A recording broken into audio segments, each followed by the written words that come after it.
Tous les 2 ans, la ville du Havre accueille les meilleurs spécialistes de la course au large qui s'affrontent dans 4 classes différentes. En vedette, les monocoques 60 pieds de la classe IMOCA, les voiliers du Vendée Globe. Thomas Rouillant embarque sur le Malaysia 2 de l'allemand Boris Herrmann, un bateau de la dernière génération pourvu de foil qui s'annonce performant. Là, on a un bateau de dernière génération, on a un duo qui commence à avoir pas mal d'expérience et qui s'entend bien, donc on a envie de bien faire. Après, il y a de la concurrence. Pierre Brasseur, lui, change de catégorie.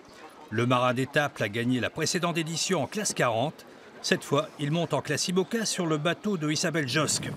Le Générali est un voilier éprouvé. Le nordiste compte sur sa connaissance de la course pour réussir une nouvelle performance face à des concurrents mieux armés. Le parcours, je le connais bien et j'aime bien parce que c'est un parcours assez intense où on enchaîne en fait les systèmes météo, mais on les traverse donc avec de la vitesse. Et du coup, c'est une course qui est assez intense. Catherine Pour aussi connaît bien le parcours. Cette chef d'entreprise dispute la course en amateur aux côtés du breton Benoît Auchard pour la 3e fois. À 60 ans, cette boulonnaise part à nouveau pour se faire plaisir sur son propre voilier, Erendil, avec qui elle a couru les 2 précédentes éditions.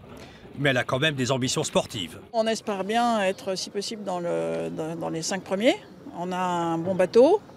Bon, il y a quand même du niveau, hein, donc ça va être probablement plus compliqué que ce que j'imagine, mais bon, c'est possible. Les concurrents partiront dimanche pour la plus longue des transats, 4300 milles nautiques, soit près de 8000 km vers Salvador de Bahia, au Brésil.